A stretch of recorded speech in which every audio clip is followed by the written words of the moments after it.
Blood sausage.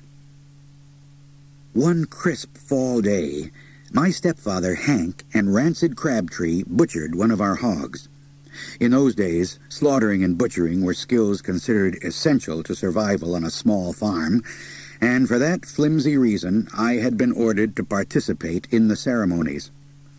It was common knowledge among my family and friends that I had a weak stomach, a stomach that would do backflips at the mere thought of butchering, let alone actually rummaging around inside a dead hog. On those grounds, I appealed to my kindly old grandmother to be excused from the nasty task. "Stop that whining and belly-aching," Gram responded kindly. "Now get on out there and help with that butchering." "No, it'll make me deathly ill, I tell you. You can't force me to do this. Look, I'm already gagging. You'll never forgive yourself if you make me do this, and I gag to death." "Try me. Listen, you keep begging your ma and me to let you go hunting by yourself, right?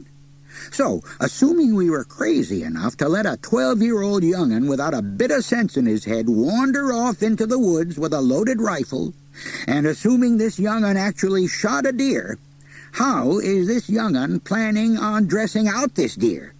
Bring it home for his poor old granny to perform the chore?" Yeah, that was my plan. Why do you ask? You thinking about letting me go deer hunting?"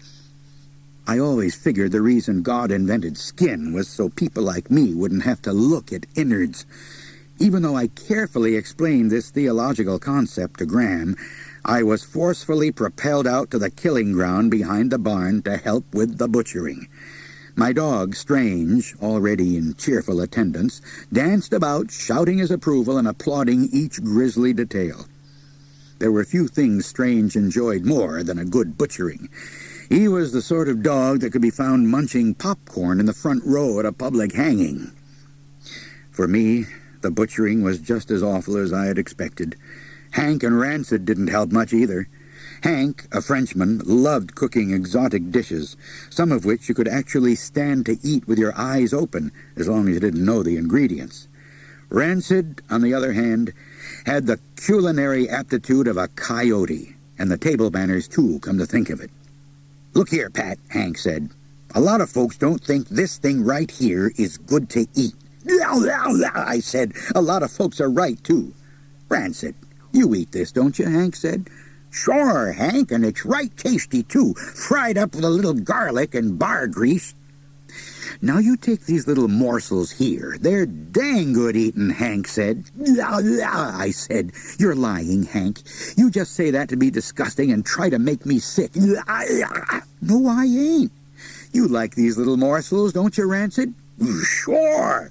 They's mighty fine eatin', fried up with a little garlic and bar grease." "You guys are pulling my leg," I said.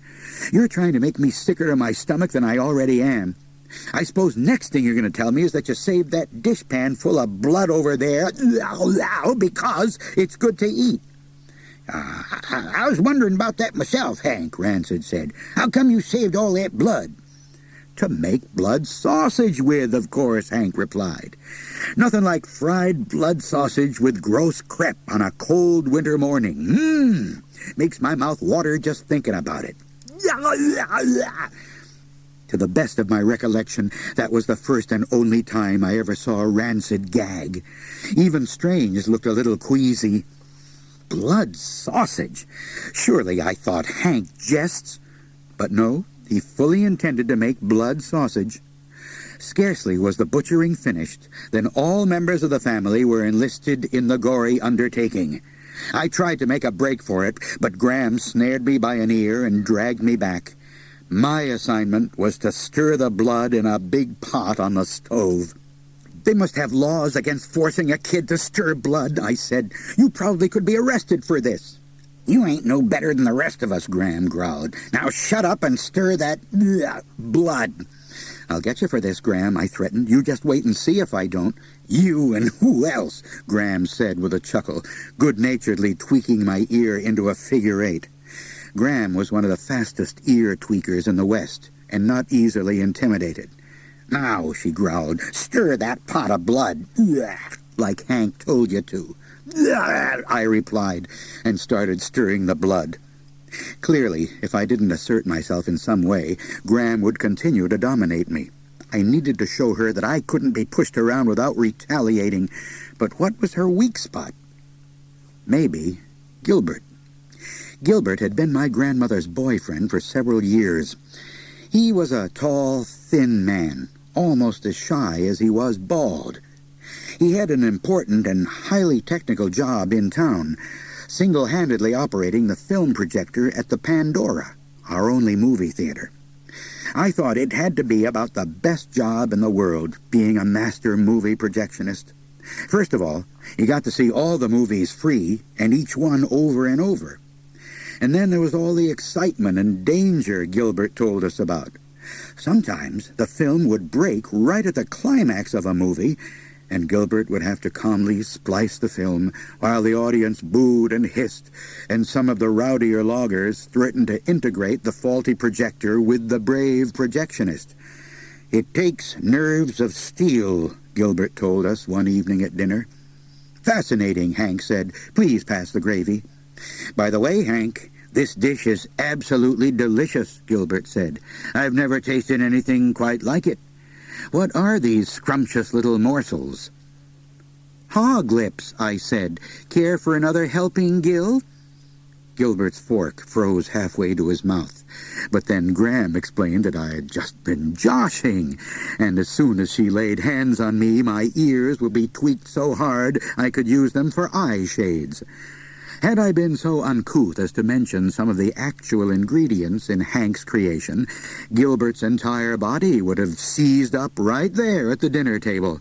We would have had to carry him home in his chair, the fork still frozen halfway to his mouth. Stirring the pot of blood on the stove, I recalled Gilbert's reaction to my little joke that evening. No doubt about it, Gilbert was the soft underbelly of my grandmother's defenses. That was where I would strike, should the opportunity present itself. As it happened, the opportunity presented itself much sooner than I expected. Each member of the family had been assigned a task in the making of the blood sausage. Gram worked grimly at the kitchen table with a big butcher knife, chopping up garlic and onions and other ingredients. My sister Troll measured out the choppings and hauled them over to dump them in the cauldron that I stirred. Mom waited to begin her work of assisting in filling the sausage casings. Hank, as master chef, directed the whole operation. Everything went smoothly, or as smoothly as the making of blood sausage can go.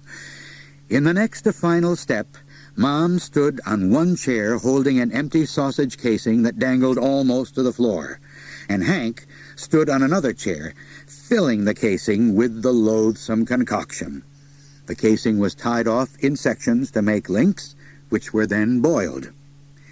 The boiled links actually looked pretty good, although no one present, except Hank, had any intention whatsoever of even sampling the blood sausage in his or her lifetime. Perhaps, I thought, I could get Gilbert to eat one of these sausages. Then I would tell him the major ingredient. I could say the whole thing was Gram's idea. When we were almost finished, Gram, Troll, and I glumly watched Mom and Hank up on their chairs filling the final 6-foot sausage casing. As the dark, disgusting liquid rose higher and higher, the casing bulged and glistened grotesquely. Then disaster struck. The casing burst. Kabloosh! Blood flew in all directions, splashing to the floor and sweeping back and forth in ever-diminishing tidal waves. Soaked head to foot with blood, we stared at each other in stunned silence.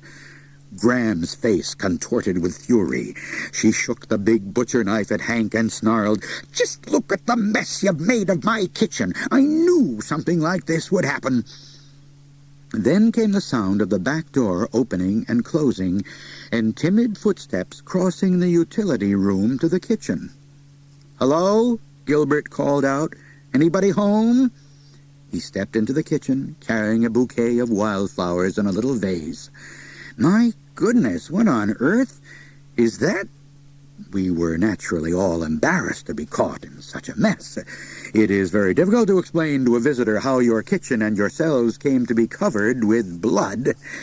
Suddenly, I realized fate had thrust upon me the opportunity of a lifetime. "Run for your life, Gil," I yelled, pointing at Graham. "She's got a knife." The vase of wildflowers smashed to the floor. Ashen-faced, mouth agape, Gilbert backed away on rubbery legs. "Wait, Gilbert!" Graham cried out. "Don't go!"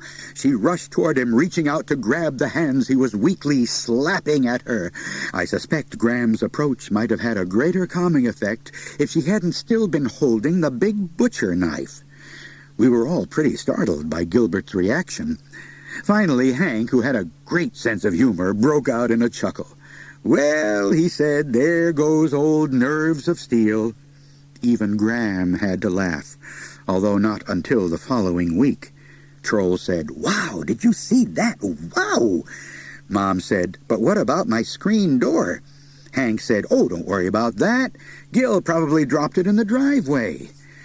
Graham later tracked Gilbert down and explained the situation to him, that we'd been canning raspberries and a jar had burst. Gil said he knew it was a joke right from the beginning and had gone along with it just for the fun. He said he liked to play the clown on occasion. Sorry about the screen door. A few nights afterward, he was at our house for dinner. "What's wrong with your ear, Pat?" he asked me. "Oh, it's just recovering from a bad tweaking," I said. "Nothing serious. When it grows back on, it'll be good as new." "Have another sausage, Gil," Hank said. "Made it myself." "Don't mind if I do," Gilbert said. "It's delicious. Can I get the recipe?" "You bet," I said. A tweaking should not go unavenged.